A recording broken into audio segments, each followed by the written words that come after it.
Valar Morghulis, mis descendientes valirios. Aquí, el maestre Alex.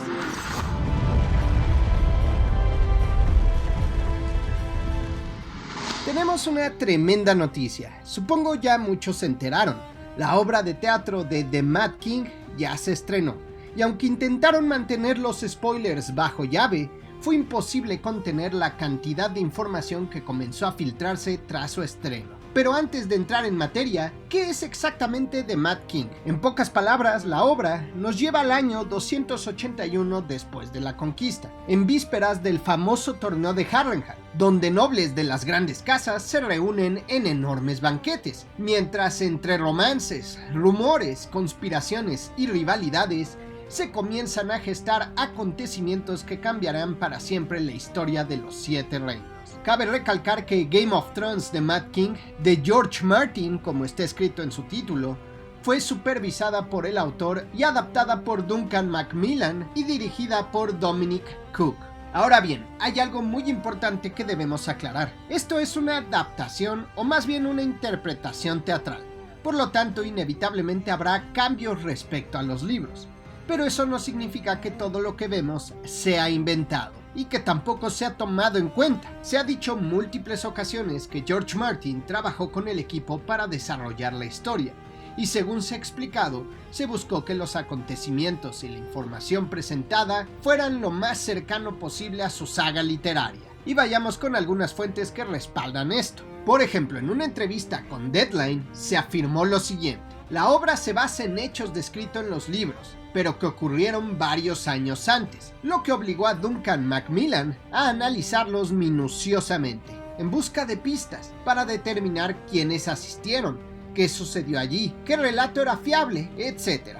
George también ha escrito unas obras históricas fantásticas que fueron de gran utilidad, y por supuesto había sucesos que George nunca había revelado, cosas que habían sido objeto de intensas especulaciones, y tuve que acudir directamente a George para obtener esa información, afirma Macmillan. Y durante todo el proceso, dice Macmillan, el creador de Juego de Tronos fue un colaborador increíblemente confiable, a la vez que protector con sus personajes y su mundo. Asimismo, según la fuente Nerdist en su propia declaración, Martin dijo que el magistral guión de Duncan Macmillan hace honor al mundo por completo, y está muy emocionado de que tanto los fanáticos de la serie como quizá las personas que nunca han leído uno de sus libros puedan experimentar esta nueva historia en un teatro. Por otro lado, Elio y Linda, quienes colaboraron con George Martin en el libro del Mundo de Hielo y Fuego, explicaron lo siguiente en Westeros.org. ¿Es canon Game of Thrones The Mad King? No es canon en su totalidad, pero algunas partes sí lo son y otras no. De hecho, los primeros informes citan varios detalles que son claramente no canónicos, lo que demuestra que la necesidad de la obra y la historia que los creadores querían contar primaron sobre el intento de ceñirse a cada elemento del canon, antiguo o nuevo. Mientras tanto, The New York Times afirmó que la producción, una precuela teatral de la saga fantástica de George Martin, Canción de Hielo y Fuego, que inspiró la serie de HBO Juego de Tronos, se presenta como un espectáculo épico de 4 horas. Fue desarrollada en colaboración con Martin y está dirigida por Dominic Cook. Como conclusión, parece que la forma en que se presentan algunos acontecimientos pueden cambiar o variar, pero eso no significa que toda la información revelada deba descartarse por completo y automáticamente. Esta obra nos acerca cada vez más a la información que aún queda por revelarse en Canción de Hielo y Fuego. Es por eso que esta obra la tenemos que tomar como una adaptación. De lo que se dice no sabemos exactamente qué sí vendrá en los libros y qué no, pero el hecho de que Martin estuviera involucrado y The New York Times asegure que el escritor Martin colaboró en la obra, nos hace pensar que mucho de lo que se dice aquí es fuente confiable para lo que se dirá en los próximos libros de Canción de Hielo y Fuego. Dicho esto, si te interesa analizar lo que se ha mostrado en esta obra de teatro, este es tu video, por lo que ponte cómodo, disfruta del video, adéntrate al mundo de Hielo y Fuego conmigo y ya sin más preámbulo, comencemos. Y bien, quiero recalcar que la información que ha salido está bastante revuelta y algunos datos han sido eliminados, ya que se han considerado fuertes spoilers. Pero gracias a los 7 dioses he podido reconstruir buena parte de lo que ya está confirmado en la obra, o al menos bastante seguro que aparece en la obra. Así que vamos a poner todo en orden. Y comenzamos obviamente con el torneo de Harrenhal, porque aquí es donde la obra empieza a soltar auténticas bombas y es lo que desarrolla toda la trama. Bien, de las primeras filtraciones es que Rhaegar malversó dinero del tesoro real y lo envió a través del guardia real Oswell Went a los Went de Harrenhal para financiar el torneo de Harrenhal. Se afirma que Rhaegar hace esto porque busca el apoyo de muchas casas, pero necesita más casas, especialmente el apoyo de las grandes casas. Y ojo, esto confirma algo que ya estaba establecido en los libros, pero era considerado un rumor. En la saga literaria se nos cuenta que en el 281 después de la conquista, Lord Walter Went anunció un enorme torneo en Harrenhal. Sin embargo, muchos se preguntaban cómo demonios podía financiar un evento de semejante magnitud un señor de una casa, digamos, empobrecida. Muy pronto comenzaron los rumores. Rhaegar Targaryen era quien realmente estaba detrás de este torneo. Su objetivo, reunir en Harrenhal a la mayor cantidad posible de grandes señores y caballeros de Poniente. Y es que Rhaegar aparentemente no estaba interesado en las justas, sino en aprovechar la concentración de nobles para celebrar una especie de gran consejo informal, donde discutirían qué hacer con la creciente locura de su padre el rey Aerys II Targaryen, el Rey Loco. Incluso se habla de una posible abdicación forzada del Rey Loco y el establecimiento de una regencia. Sin embargo, Aerys terminó enterándose de los rumores sobre una posible conspiración gracias a Varys y decidió acudir personalmente al torneo, convirtiéndose paradójicamente en uno de los grandes protagonistas del evento. Así que lo que vemos en The Mad King parece confirmar que Rhaegar realmente utilizó Harrenhal como una pieza dentro de su plan político contra su propio padre. Y bien, regresando a la obra, Rhaegar es presentado cantando en alto valirio la canción de Hielo y Fuego, y es lo que llama la atención de Lyanna Stark, y lo que la lleva a ella a hablar con él durante el baile. En los libros se explica que durante el banquete del torneo en Harrenhal, Rhaegar Targaryen, el príncipe dragón, un músico notable, interpretó una canción triste y hermosa que hizo llorar a Lyanna Stark. Sin embargo, cuando Benjen Stark se burló de ella por llorar, ella vertió vino sobre la cabeza de su hermano menor. Como dato extra, gracias a esta obra sabemos que Lyanna también tenía sueños proféticos. Se describe como una verdevidente y no es nada descabellado pensar que Lyanna comprendió la canción que cantaba Rhaegar Targaryen. Sabía de qué trataba y por eso es que la sintió y comenzó un vínculo con Rhaegar Targaryen. Por otro lado, también en la obra se nos dice que Elia Martell no está contenta con Rhaegar Targaryen cantando la canción de Hielo y Fuego, porque ella no es del tipo de persona que crea en las profecías.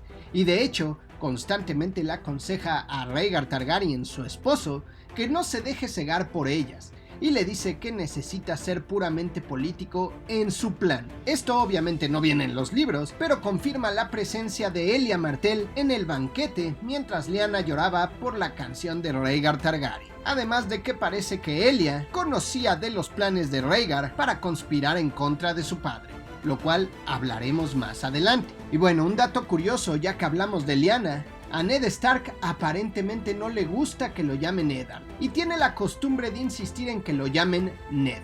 No sé si esto podría considerarse canónico o un detalle importante, pero sí es cierto que en la saga de Canción de Hielo y Fuego, sus conocidos más cercanos y familiares lo llaman constantemente Ned, y solo personas externas al núcleo de Ned lo llaman Eddard Stark. Pero bueno, es un dato curioso. Regresando a la obra, en Harrenhal se explica que Robert y Rhaegar tienen una escena realmente significativa en donde se unen por un dolor compartido. Aquí podemos hacer una interpretación bastante vaga pero interesante. En los libros, ambos cargan con pérdidas familiares que marcaron profundamente sus vidas. Robert y Stannis eran apenas unos niños cuando presenciaron como una tormenta en la Bahía de los Naufragios hundió el barco en el que regresaban sus padres. Rhaegar, por otro lado, nació en medio de la tragedia de Refugio Estival, donde murieron, entre muchos otros, el rey Aegon V, el príncipe Duncan Targaryen y el Lord Comandante Ser Duncan el Alto, y sabemos que aquel acontecimiento dejó una profunda huella en Rhaegar.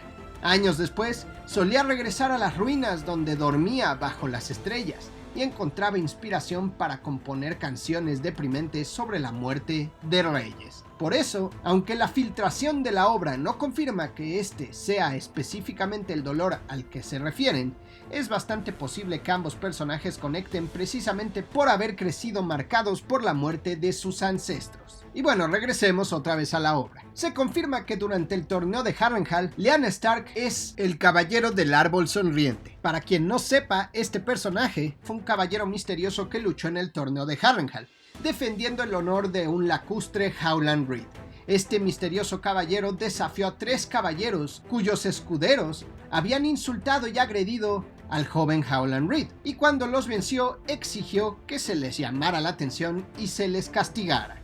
A este caballero misterioso se le llamó el Caballero del Árbol Sonriente debido al blasón en su escudo, que era un sonriente arciano. Su verdadera identidad seguía siendo desconocida, aunque la obra parece que lo ha confirmado como Lyanna Stark. Y bien, regresando a la obra, también se dice que Robert Baratheon es retratado con mucha simpatía y está de luto por sus padres. En un momento dado, Aerys II le regala una maqueta del barco de sus padres, que no es más que unas astillas en una caja de agua, lo que indica que hay cierta interacción entre Robert y el Rey Loco, probablemente durante el torneo de Harrenhal. Esto podría ser el inicio del por qué Robert le tiene tanto desprecio a los Targaryen. No hay ninguna mención al respecto en los libros, por lo que no sabría si considerar esto canon o no, pero es un detalle interesante. Y bien, también en la obra se afirma que Lyanna no odia a Robert, y su relación se muestra amistosa, al menos en Harrenhal. Se dice que ella lo consuela después del incidente del barco. Supongo se refieren al regalo que le dio a Aerys II a Robert Baratheon de unas astillas en una caja de agua. También se describe que Robert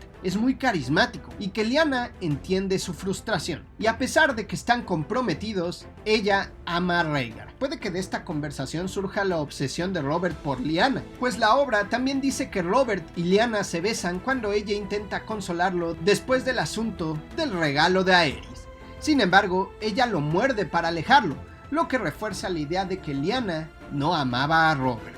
No podemos comparar nada de esto con los libros, pues no hay ninguna información de esto en ellos. También se dice que en la obra existe una relación entre Brandon Stark, hermano mayor de Ned Stark, con Lady Ashara Dayne, hermana de Arthur Dayne. Esta relación se ha confirmado o al menos fuertemente insinuado. En los libros, recordemos que Ashara Dayne era dama de compañía de Elia Martell y estuvo presente en el torneo de Harrenhal, probablemente acompañando a la princesa de Dorne. Durante el evento bailó con varios personajes importantes, entre ellos Oberyn Martell, Jon Connington, que era un gran amigo de Rhaegar, y Eddard Stark.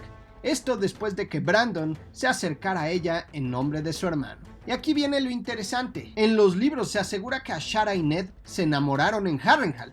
Sin embargo, la obra nos está aclarando que en realidad no fue Ned, sino su hermano mayor, Brandon Stark. Y también en los libros, Barristan recuerda que él también amaba a Ashara Dayne, pero que fue deshonrada por un hombre durante el torneo de Harrenhal, y afirma que después de las últimas justas, Barristan la vio mirar a un Stark. Nunca se aclara quién. Muchos creíamos que se trataba de Ned, pero al parecer todo este tiempo ha sido Brandon Stark, lo que indica también que Brandon no amaba a Catelyn Stark como ella sí lo amaba. Y bien, también en la obra y en Harrenhal, Rhaegar se entera de que Lyanna ha estado teniendo sueños sobre la canción de Hielo y Fuego y siente que su destino es estar con ella, según la profecía. Se afirma que juntos tienen una visión de Daenerys y sus dragones en el futuro, y este es un detalle bastante curioso, porque en los libros nunca se especifica que Lyanna tuviera sueños proféticos. Sin embargo, la idea no resulta descabellada. Como ya mencionamos, Lyanna parece comprender la canción de Hielo y Fuego que Rhaegar canta en el banquete, así que podría interpretarse que Lyanna posee algún tipo de verdevidencia, lo que también se dice se confirma en la obra de teatro. Esto no es del todo descabellado, pues sabemos que los Stark tienen una fuerte conexión con los antiguos dioses y con los primeros hombres. por lo que la verdevidencia en ellos es totalmente posible, como lo vemos con Bran Stark. De ser así, esto explicaría todavía mejor por qué Rhaegar y Lyanna terminan conectando tanto a través de la profecía, el destino e incluso la distancia. Pero bueno, regresando a la obra, se confirma que Robert Baratheon gana una contienda en Harrenhal, derrotando a Oberyn Martell y a la montaña. Eso no significa que Robert ganó el torneo, pero sí significa que Robert fue capaz de derrotar a dos de los grandes guerreros del reino en su momento. Quien sí ganó el torneo fue Rhaegar Targaryen. En los libros se dice que en la última liza desmontó a Barristan Selmy de la Guardia Real y obtuvo los laureles de campeón. En la obra de teatro también se dice que durante el torneo de Harrenhal hay muchísimas interacciones entre Robert y Ned, que se muestra que son muy cercanos. Después de que Robert gana la pelea, Ned salta a sus brazos. Los libros nos confirman que su relación es más que una amistad, en realidad son prácticamente hermanos. También en la obra de teatro, Elia Martell aconseja a Rhaegar Targaryen que siga adelante con el golpe, incluso después de que Aerys II asista al torneo. Parte del nuevo plan es que Rhaegar gane el torneo y corona a Elia Martell como símbolo de la futura pareja real. Rhaegar corona a Lyanna simplemente porque la ama, y se supone que muestra que está eligiendo el amor sobre el deber. Las reacciones inmediatas en la obra de teatro son que Elia se muestra furiosa y sale de las gradas, y que Ned se lleva a Lyanna Stark. ¿Qué podemos sacar del libro en cuanto a esto? Bien, en la novela se dice que cuando Rhaegar sorprendió a los presentes al entregarle a Lyanna el laurel de rosas azules de invierno, colocándolo en su regazo con la punta de su lanza, todas las sonrisas se apagaron. Brandon Stark creyó que la acción había sido una afrenta al honor de Lyanna. Algunos dicen que Robert Baratheon, el prometido de Lyanna, se rió de la acción.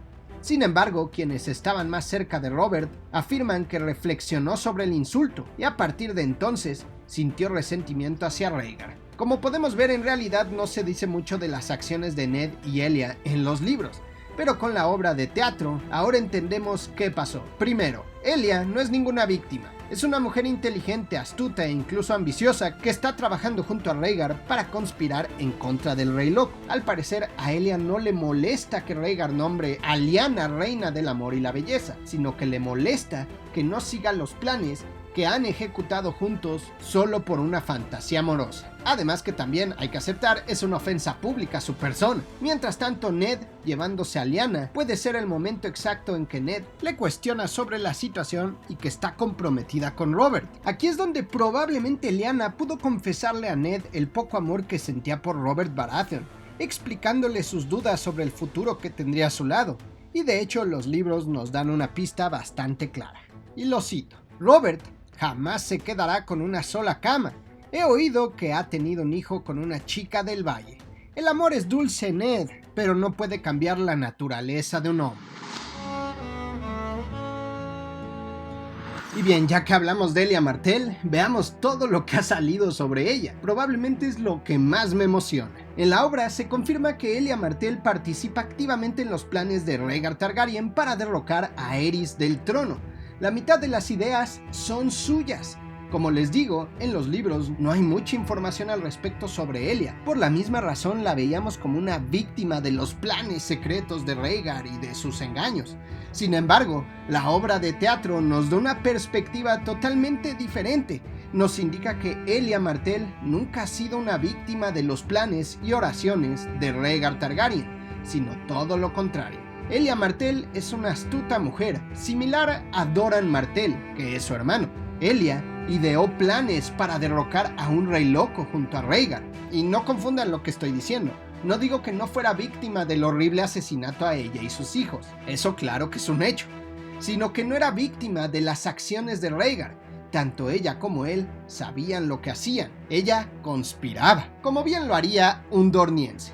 En la obra también se explica que Aerys II conoce los planes de Rhaegar y se enfrenta a él, ofreciéndole literalmente su cuello y diciéndole que lo mate. Tras la negativa de Rhaegar, Aerys II se burla de él y lo llama cobarde. ¿Y de esto qué podemos sacar de los libros? Como mencionamos anteriormente, es Varys quien informa al rey de las posibles conspiraciones en su contra, planeadas por su hijo Rhaegar, lo que confirma que en efecto la araña sabía de las tramas de Rhaegar, pero no estamos seguros si sabía que Elia Martell estuviera involucrada. En los libros se explica que Aerys II Targaryen la mantiene como rehén para mantener a raya a los dornienses. ¿Será que Aerys también era consciente de que Elia conspiraba en su contra y también por eso la mantuvo como rehén? Puede ser. También en la obra se confirma que el matrimonio de Elia y Rhaegar se muestra cordial.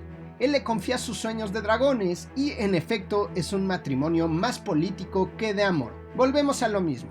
Aquí no hay víctimas. La pareja sabía bien lo que hacían. Estaban trabajando juntos para llegar al poder. Probablemente las ambiciones fueran distintas, pero al final era un trabajo en equipo.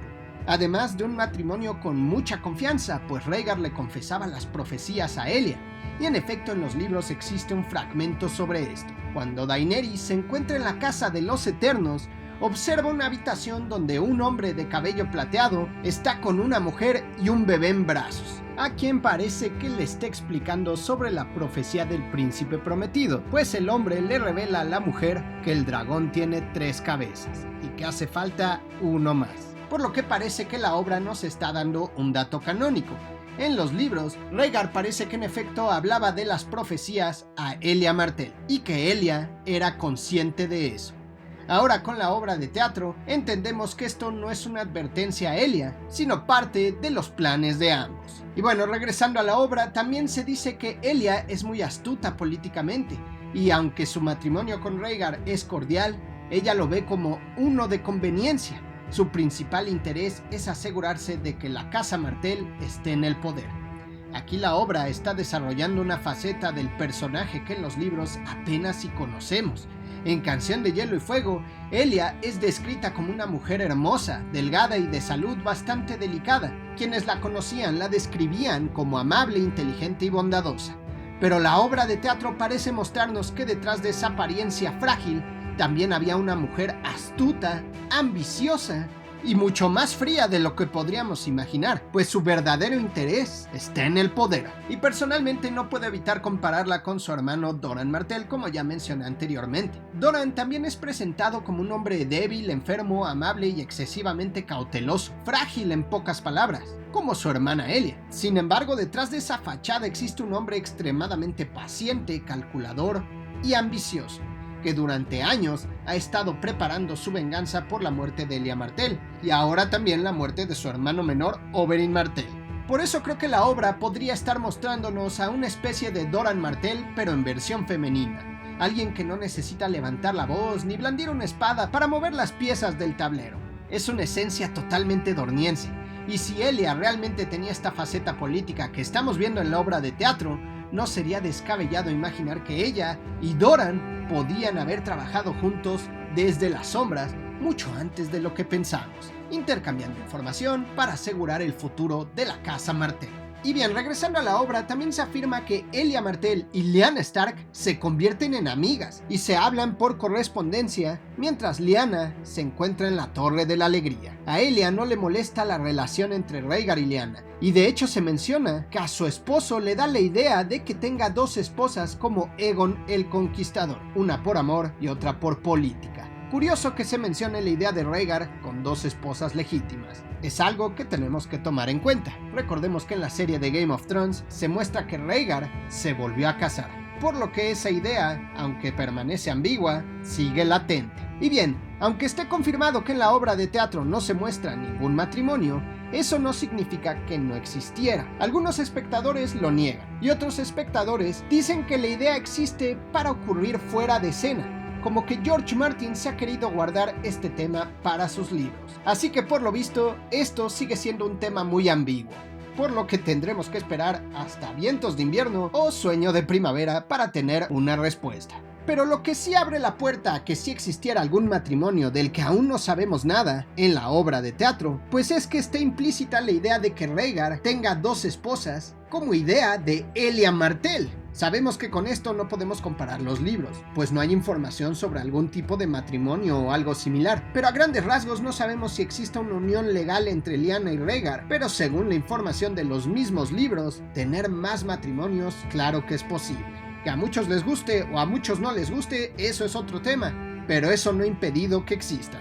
En fin, también sabemos que en la obra de teatro, cuando Elia y Lyanna hablan a distancia, uno de sus cuervos es interceptado por Varys, y así es como se descubre la ubicación de Rhaegar, allá en la Torre de la Alegría. Y es cuando el Lord Comandante de la Guardia Real, Geralt Hightower, es enviado a buscarlo. En los libros no sabemos la razón exacta de por qué fue enviado a buscar a Rhaegar en la Torre de la Alegría. Lo que sí sabemos es que Geralt fue enviado a buscar al príncipe Rhaegar por órdenes reales durante la Guerra del Usurpador. Y si bien Rhaegar finalmente regresó a Desembarco del Rey, Geralt Hightower no lo hizo. Se le vio después en la Torre de la Alegría con dos hermanos juramentados, Ser Arthur Dayne y Oswald Went, grandes amigos de Rhaegar, y quienes habían estado con Rhaegar cuando desapareció originalmente Lyanna Stark. Por alguna razón, el Lord Comandante Geralt Hightower se quedó a custodiar a Lyanna Stark. Probablemente escuchó a su príncipe Rhaegar y a sus otros hermanos juramentados hablar sobre la importancia de cuidar a Lady Lyanna y el hijo que ésta tuvo con Rhaegar. La obra también dice que Elia tiene un parto en Harrenhal, aunque no es mostrado. Ahora tenemos otro dato bastante interesante, porque esto es algo que los libros nunca habían revelado. Si este detalle de la obra termina siendo canónico, resulta bastante curioso pensar que el hijo de Elia, que probablemente se trate de Aegon, habría nacido en Harrenhal, un castillo marcado por la tragedia y la maldición. Y sabemos que su destino, al menos según la versión oficial, sin tomar en cuenta a Griff el joven, tampoco es precisamente muy feliz. Y esto también me hace pensar. En los libros se dice que Varys la Araña cambió al hijo varón de Elia antes de que éste muriera en el saqueo a Desembarco del Rey por parte de los Lannister. ¿Será que Elia y Varys trabajaron juntos? Lo veo difícil, pues parece que Varys le era leal al Rey Loco. Sin embargo, con esta nueva versión de una Elia conspiradora, no se me haría raro que Varys y Elia trabajaran juntos en algún punto de la historia. No lo sé, es una teoría. Ustedes díganme qué opinan. En fin, en la obra también se dice que Aerys II odia a Elia Martell y le dice insultos racistas, la llama perra mestiza dorniense y también le dice a Rhaegar que puede oler el hedor de esa perra dorniense en él. ¿Qué dicen los libros sobre esto? Realmente no mucho. Desconocemos el tipo de relación que existía entre Elia y el Rey Loco. Solo sabemos que durante la Guerra del Usurpador, su esposo Rhaegar fue asesinado por Robert Baratheon en la Batalla del Tridente, y el rey Aerys II se volvió paranoico pensando que el príncipe Luwin Martell de la Guardia Real había traicionado a Rhaegar en el Tridente. De esta forma mantuvo a Elia y a sus hijos en Desembarco del Rey como rehenes para prevenir una posible traición dorniense. Puede que los planes de Elia no salieran como pensaba, probablemente creía que Rhaegar regresaría, pero no fue así. Y poco después, durante el saqueo de Desembarco del Rey, Elia y sus dos hijos fueron asesinados, al parecer por órdenes de Tywin Lannister. Como les digo, es posible que Elia viera venir los horribles acontecimientos que podría ella y sus hijos sufrir en el saqueo a Desembarco del Rey, y por eso trabajara con Varys para mantener al menos a uno de sus hijos con vida. Sin embargo, no veo lógica en que Elia confíe en un hombre que se encargó de divulgar los secretos de Rhaegar, Elia y Lyanna al Rey Loco, pero con la araña no sabemos qué puede pasar. También en la obra de teatro se confirma que Ashara Dayne y Elia Martell son amantes. Se da a entender que Ashara es el amor de la vida de Elia, pero Ashara también ama a Brandon Stark. En el torneo de Harrenhal se dice que mientras Ashara habla con Ned, le habla de tener múltiples amantes. Curiosamente, en la novela se especifica que Ashara era dama de compañía de Elia Martell, por lo que tiene sentido la conexión entre ellas que se está mostrando en la obra de teatro. También en los libros recordemos que durante los banquetes de Harrenhal, Ashara bailó con Barristan, con el príncipe Oberyn y con Lord Jon Connington. También bailó con Ned Stark después de que su hermano Brandon Stark se lo pidiera, y es de ahí de donde surgió el rumor de que entre ellos había amor. Pero creo que Ned es alguien muy reservado, por lo que respetuosamente seguro la negó. Ahora vayamos a lo que ocurre en la Torre de la Alegría, ya saben, donde nació Jon Snow. En la obra también se confirma que Lyanna y Rhaegar terminan el primer acto teniendo una conversación bajo un arciano, después de que ella ha sido coronada reina del amor y la belleza en Harrenhal. Algunos creen que en este momento se podría estar insinuando algún tipo de unión legal. Sin embargo, nada se confirma. También la obra retrata que Lyanna y Rhaegar están enamorados, y ella se escapa con él voluntariamente. Como ya vimos, Lyanna también es verde vidente y se comunica con Rhaegar a través de sueños. En la obra se plasma que de esta forma es como planean su fuga, y su hermano Benjen Stark es quien los ayuda. De hecho, se confirma que Benjen sabe el origen de Jon Snow. Aquí hay mucha información nueva. ¿Será posible ver todo esto en el canon original? Bien, ¿qué dicen realmente los libros? Aquí se cuenta que un año después del torneo de Harrenhal, Lyanna desapareció junto a Rhaegar, y la versión que se extendió por Poniente fue que el príncipe la había secuestrado con ayuda de Ser Arthur Dayne y otros amigos. Esta desaparición, además, fue uno de los grandes detonantes de la rebelión de Robert. Sin embargo, tanto la serie de televisión como ahora The Mad King parecen coincidir en algo. Lyanna no fue simplemente una víctima secuestrada por Rhaegar, sino que ambos se marcharon juntos por voluntad propia y amor. Y aquí aparece un detalle que me parece especialmente interesante. En los libros nunca se nos dice que Lyanna tuviera habilidades proféticas o que fuera una verdevidente, pero la obra parece estar introduciendo precisamente esa posibilidad. Y no es algo completamente descabellado. Por sus venas corre la sangre de los primeros hombres, y sabemos que entre ellos existen personas capaces de desarrollar la verdevidencia. Además, los verdevidentes pueden establecer conexiones y comunicarse a través de grandes distancias. Entonces, ¿podría Lyanna haber tenido algún tipo de sueño o visión relacionada con la canción de Hielo y Fuego y haberle comunicado a Rhaegar que debían escapar juntos para cumplir la profecía del príncipe que fue prometido? Puede ser. Y hay otro detalle que me llama muchísimo la atención. Benjen Stark parece haber sido la primera persona de la familia Stark en conocer la relación entre Lyanna y Rhaegar, incluso antes que Ned. Esto podría tener todavía más sentido si recordamos que Lyanna parecía tener una relación especialmente cercana con su hermano menor Benjen Stark. Pues de hecho en los libros, hasta Bran llega a tener una visión de ellos, o parece que son ellos, en el bosque de dioses en Invernalia. Y bueno, aquí llegamos a uno de los grandes misterios. ¿Por qué Benjen terminó uniéndose a la Guardia de la Noche? Sabemos que durante la rebelión de Robert, Benjen permaneció en Invernalia, y poco después tomó el negro por razones que todavía desconocemos. Pero si Benjen conocía la relación entre Lyanna y Rhaegar, y eventualmente supo qué ocurrió con Jon, ¿podría haber ayudado a Ned a mantenerlo protegido en el muro cuando fuera necesario? Digamos que esto fue un plan entre Ned y Benjen. De momento los libros no nos dan una respuesta, y lo único que podría contradecir esta idea es que en el primer libro, en Juego de Tronos, parece ser que es el maestre Luwin quien le sugiere a Ned enviar a Jon Snow al muro. Sin embargo, esto tampoco sería necesariamente sospechoso. Es perfectamente posible que Ned le hubiera confiado al maestre Luwin la verdadera identidad de Jon, y que, llegado el momento, ambos buscaran una forma de justificar su envío al muro. Esto también deja a Benjen como uno de los testigos del origen real de Jon como Targaryen. Y bueno, en la obra se confirma que Rhaegar es un soñador y está atormentado por sueños de dragones. En un momento dado menciona específicamente un sueño sobre un dragón de 3 cabezas con Lyanna presente. Un dato curioso, en los libros en ningún momento se menciona que Rhaegar o cualquier otra persona haya tenido un sueño o una visión sobre un dragón de 3 cabezas. Entonces, ¿será que en esta obra de teatro Rhaegar nos está confirmando que deben existir a fuerza 3 héroes? Y si realmente es así, ¿quiénes serían? ¿Jon y Daenerys serían 2 de ellos? ¿El tercero podría ser Griff el Joven? ¿O estamos pasando por alto a alguien más? ¿O simplemente el dragón de 3 cabezas es un personaje que define 3 cosas? No lo sabemos. Parece que esta obra nos está dando más preguntas que respuestas.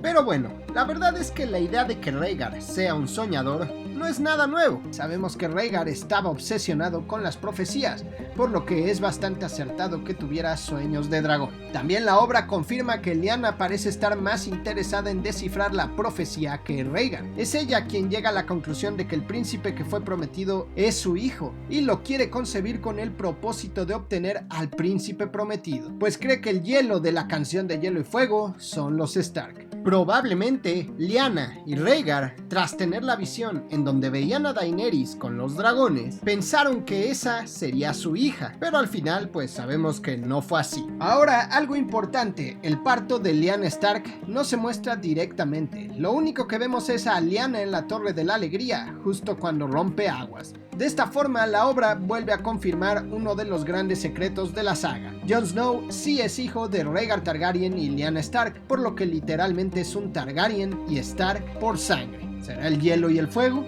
Y bien, sigamos. También se menciona en la obra de teatro que a Aerys no le importa la profecía y se desahoga con Rhaegar al respecto. Rhaegar pierde la fe, pero es Lyanna, tras enterarse de la muerte de su hermano y su padre, quien se aferra a la profecía para justificarlo todo como parte de un plan divino y reaviva la creencia en Rhaegar, lo que confirma que Lyanna en efecto conocía sobre la profecía.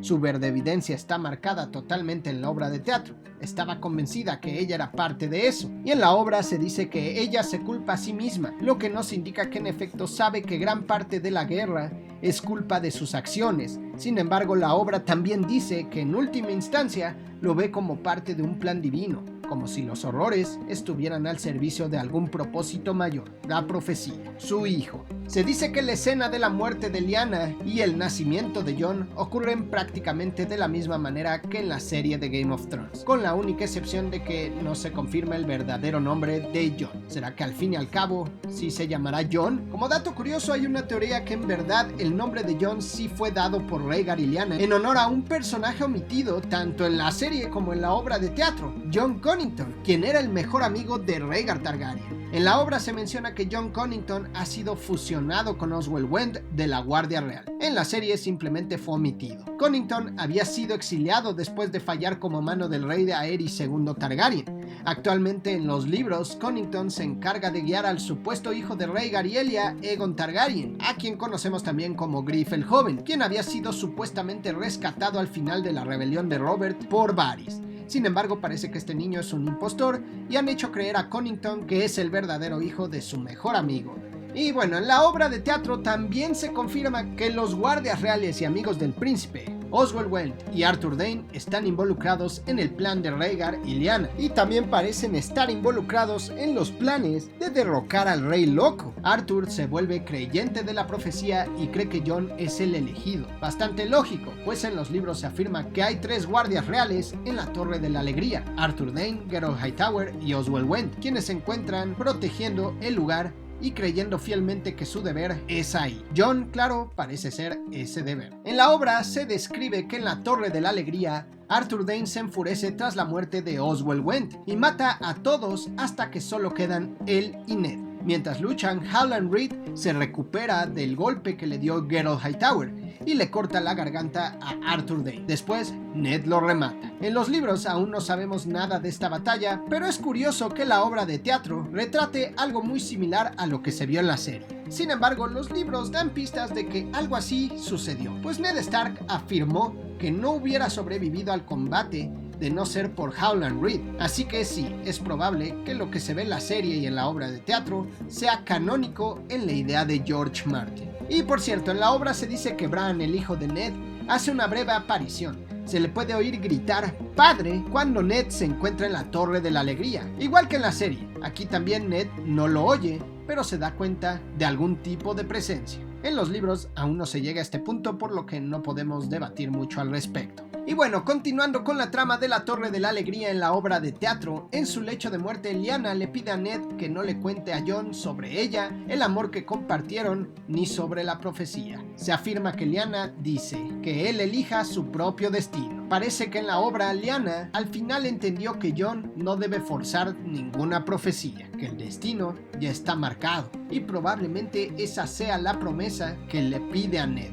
En los libros sabemos que Lyanna en efecto le pide una promesa a Ned en su lecho de sangre, en la Torre de la Alegría. Sin embargo, hasta el momento desconocemos qué fue exactamente lo que le pidió que prometiera. La serie nos da una respuesta. Lyanna le pide a Ned Stark que proteja a Jon de Robert Baratheon, porque si el rey Baratheon descubriera su verdadera identidad, probablemente ordenaría matarlo. Pero en la obra de teatro parece que la promesa podría estar relacionada con algo muy diferente. Que Ned no le revele a Jon quiénes fueron sus padres, ni le hable de la profecía, permitiendo que sea él quien encuentre su propio destino. Y siendo honestos, no sé qué pensar. Las dos versiones me gustan, aunque debo admitir que la de la serie me parece un poco más razonable, especialmente porque sabemos que Robert detestaba a todo aquel que tuviera algún vínculo sanguíneo cercano con Rhaegar Targaryen. Pero también la de la obra de teatro me agrada, porque significaría que Ned Stark también sabría que Jon podría ser el príncipe prometido que salvará al mundo. ¿O será que Lyanna le pidió a Ned algo completamente diferente en los libros? Quizá todavía estamos pasando por alto una pieza fundamental de aquella conversación. También, como dato final de lo que ocurre en la Torre de la Alegría, en la obra de teatro se retrata algo que ya es muy obvio. Lyanna ama a Rhaegar hasta su muerte. Están destinados a ser amantes trágicos de principio a fin. En Lyanna hay una sensación de búsqueda y significado, y no solo el ser la esposa y madre de algún señor noble. O sea, Lyanna tiene un papel mucho más importante que solo ser la mujer que dio a luz al posible príncipe prometido. Como dato curioso, la obra retrata que Lyanna no está preparada para morir y pide ver Invernalia una última vez. Sin embargo, también sabe que no puede escapar de su destino, que una vez que Rhaegar muera, ella también lo hará. Digamos que hay un sacrificio de ambos para que su hijo nazca y el mundo se salve. Tienen una conexión muy fuerte, lo que indica que Lyanna puede que por eso no quiera que Jon sepa de ellos, pues eso lo podría poner en peligro. La profecía no debe forzarse. Puede que este último dato de que Lyanna quiere irse a Invernalia como último deseo sea una conversación canónica, pues como sabemos, Ned se lleva los restos de su hermana a las criptas de Invernalia. Ahora bien, vayamos con los puntos de la rebelión de Robert que se muestran en la obra de teatro. La obra de teatro retrata que Robert sufre de un trastorno de estrés postraumático muy grave por haber presenciado la muerte de sus padres.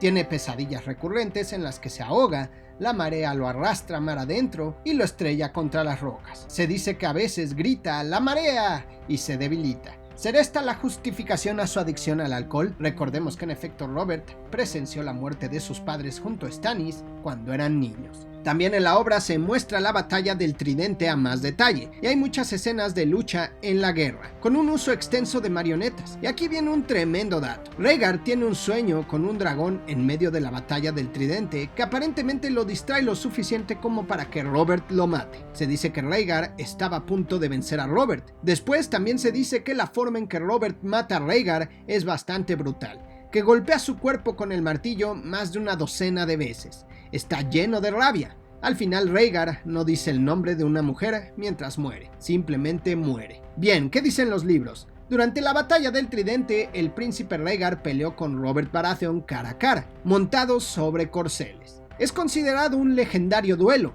en donde Robert quedó gravemente herido, pero al final Rhaegar fue derrotado por la masa de combate de Robert, que le dio en el pecho y esparció los rubíes de la armadura del príncipe en el río, con lo que el lugar pasó a llamarse Vado Rubí. La guerra se detuvo en ese instante. Rhaegar cayó, pero no sin antes repetir el nombre de una mujer, el cual sabemos era Lyanna, lo que indica que la muerte de Rhaegar es muy similar. Sin embargo, se omitió la última palabra que dice el príncipe. No sabemos si así se plasmará en los libros, porque ya conocemos en los libros cómo sucedió esta batalla, pero es un dato interesante. La verdad, no lo descarto. En cuanto al saqueo de Desembarco del Rey, es casi igual que en los libros, pero después de que Jaime mata a Aerys y se sienta en el trono de hierro, Robert y sus hombres entran por un lado del escenario, Tywin y Cersei por el otro.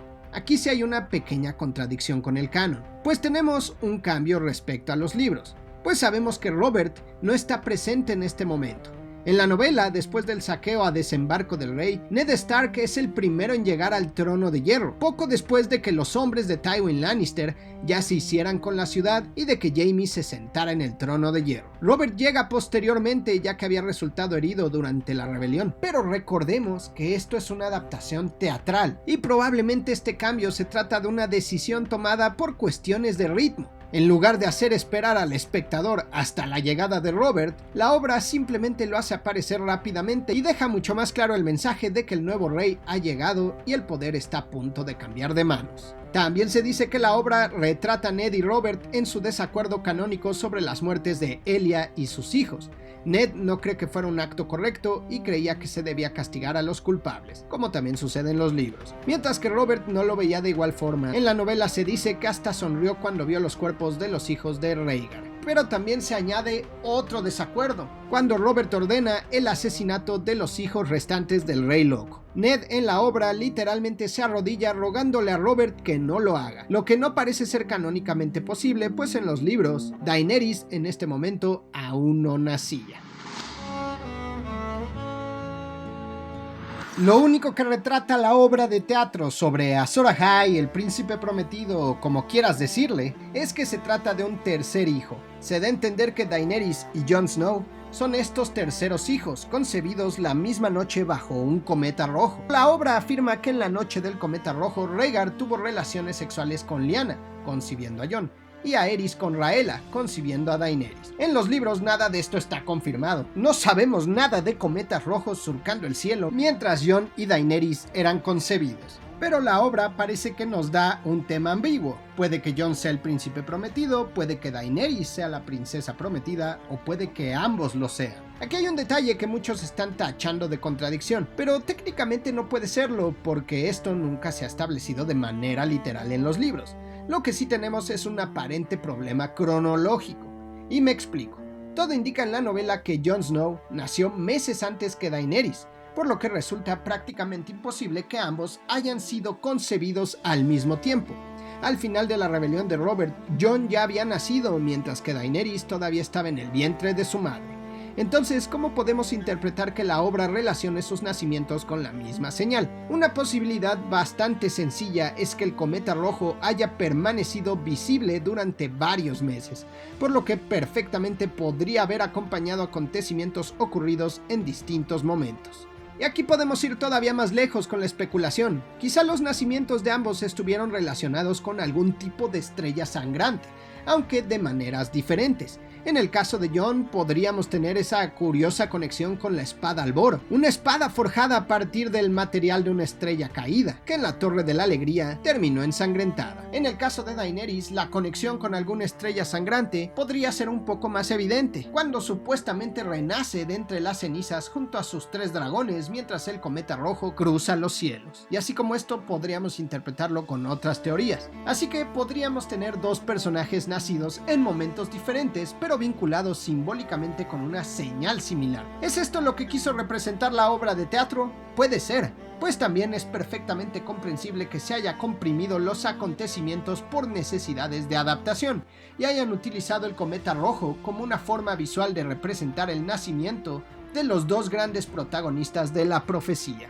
Y en los libros simplemente cada uno tendrá su propia estrella sangrante en su momento específico. Pero vamos, la idea de que Jon y Daenerys estén vinculados por una estrella sangrante es demasiado interesante como para no mencionarlo y debatirlo. Pero ahora viene un detalle que la obra de teatro hace temblar a ciertos fans. Pues se dice que cuando el cometa aparece, Rhaella, la madre de Daenerys, es llamada a la habitación de Aerys II Targaryen. A pesar de que Elia y Ashara intentan impedir que los guardias reales se la lleven con el rey loco, Rhaella habla de su deber y de cómo entiende lo que se espera de ella. Pero en esa misma noche, cuando el cometa rojo surcaba el cielo, Rhaella Targaryen lanza una maldición a los dioses, proclamando que si concibe un hijo, no será un varón, sino una hija vengativa que traerá de vuelta a los dragones y quemará los reinos. Un comentario que da mucho que pensar. No podemos compararlo con los libros porque esto aún no ha sido escrito, pero parece que se está confirmando la demencia de Daenerys en el futuro que nos mostró la serie de televisión. No es casualidad que ya 2 obras representen a Daenerys con un final, digamos, más trágico. No estoy diciendo que así deba suceder en los libros, pero pues parece que sí es el destino que George Martin tiene previsto para la Madre de Dragones.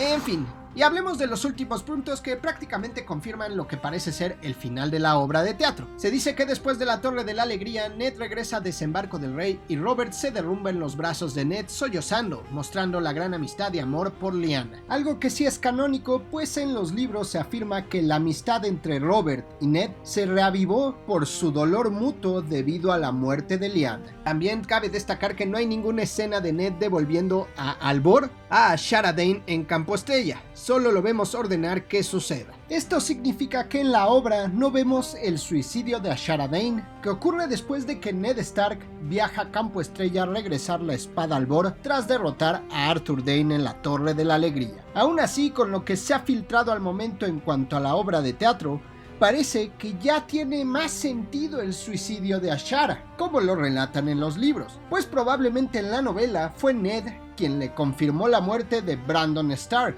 de quien Ashara parecía tener una relación, e incluso sabemos que estuvo embarazada de él. También Ned seguro le platicó sobre las muertes de Elia Martell y sus hijos, y como cereza para el pastel, Ned también le trajo las nuevas de la muerte de Arthur Dayne, hermano de Ashara Dayne. Probablemente Ashara Dayne no se resistió a tanta tragedia y se arrojó de una de las torres, aunque su muerte ni en libros, ni en serie, ni en la obra de teatro aún están totalmente confirmadas. La penúltima escena de la obra es Cersei convenciendo a Jaime de no unirse a la Guardia de la Noche por haber roto sus votos, y en cambio que se quede en la Guardia Real para que puedan follar en la Cama Real y sus hijos puedan sentarse en el Trono de Hierro, algo que canónicamente es posiblemente correcto. Es cierto que después de que Jaime asesina al Rey Loco, Ned protesta y considera que debería tomar el negro, pues ha traicionado sus juramentos como miembro de la Guardia Real. Sin embargo, Robert rechaza esa idea y decide mantener a Jaime en su guardia. Sería muy interesante que esto que se mostró en la obra terminara convirtiéndose en canon en los libros, especialmente si vemos a Jaime enfrentándose al mismo dilema que define gran parte de su personaje: